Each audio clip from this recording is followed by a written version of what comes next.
Hi, everyone. For those of you that don't know me, I am Jen Goddard. I am a board certified doctor of natural health, and I try to share some helpful health knowledge and tips and tricks and all kinds of things that you can do to manage your health naturally in a way that will support you for the long term, for the long haul, because hopefully you'll be here for a while. So one of the tools that I use that my clients find really helpful is called the Ko-Sheng Cycle.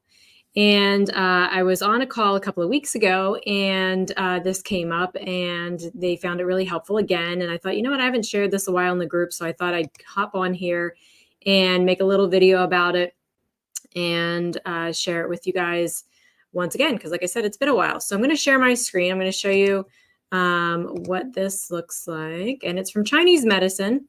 And it's a great visual about how all of our organs and systems are connected. So you'll see all these bright colored circles. And there's like, for example, the top, you have the heart and the small intestine. So the area that's above the circle drains into the lower circle. Okay, so the heart drains into the small intestine. You see how the spleen, stomach, pancreas, that's how they're connected. So the spleen will drain into the stomach and the pancreas.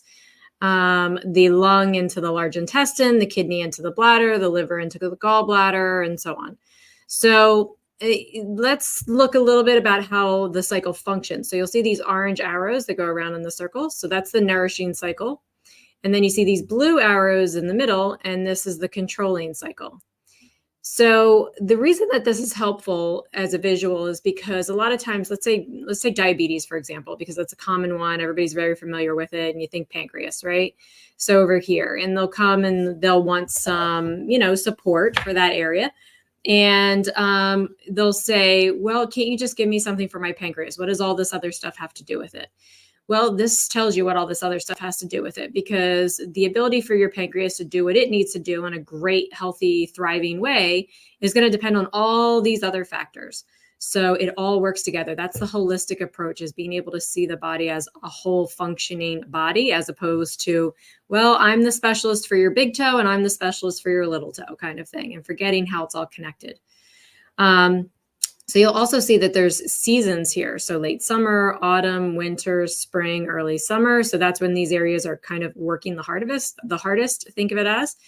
And so pretty often in spring, with allergies, the liver and the gallbladder gets really congested. And making sure that you go into that season nice and clear, functioning nice and strong, will help prevent and eliminate allergies. And then keeping it nice and clear and clean throughout allergy season in the spring will also help prevent symptoms and make you a lot more comfortable, help you to be a lot more comfortable. Same thing with the fall when it comes to asthma and allergy season in that area. There's also emotions attached to each of these. Now, these are very general emotion guidelines. They've been able to break it down very specifically as to where we hold different emotions and how it impacts different parts of our body. But in a general, broader sense, worry is going to impact our spleen, stomach, pancreas the most. Okay. So worry, for example, let's say you have a really, really stressful job, and that goes on for quite a while. One of the first symptoms that you will probably start to have are things like acid reflux, indigestion, GERD. Why? Because it really impairs the stomach and the pancreas function. Okay.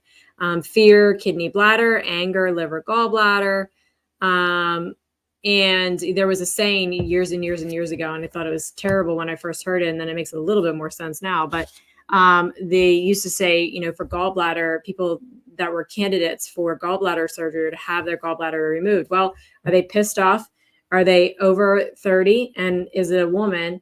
And they're probably overweight, and they're probably, definitely need the gallbladder removed. So I always thought about that, and I was like, ooh, that sounds really rough. But as far as the pissed off part, the anger piece of it, right? That's how that is associated with those areas. So, and it can work both ways. It could be, well, my stomach and my pancreas is really struggling to get the job done. So that's going to make us more susceptible to the emotion of worry.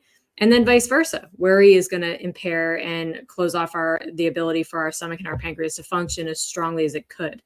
So that's just an idea of how to use the information and how you can apply it. There's also different senses in each area. So your sense of taste, stomach, pancreas, and your spleen. And a lot of times back years ago with a C word, you know, when we were going through a lot of that, and it's like, well, I can't smell anything anymore and I can't taste anything anymore. So that was indications that there's some areas here that could be supported to help you through that. Again, these are ways that your body communicates, right? And this is a language that it uses to talk to you. So having an understanding of a broader overview of how your body functions can be very, very helpful when it comes to, okay, what is it trying to say? How do we manage this? How do we move forward in a stronger way? How do I support you as a body? And, you know, meaning you specifically, like, how do I support me? And how can you support you in those different situations, and trying to peel back the layers and what is it saying? So I just wanted to share that. Hopefully you all find it helpful. If you have questions, definitely post the questions. I would love to hear them. And I'll hop on again with some more tidbits next time.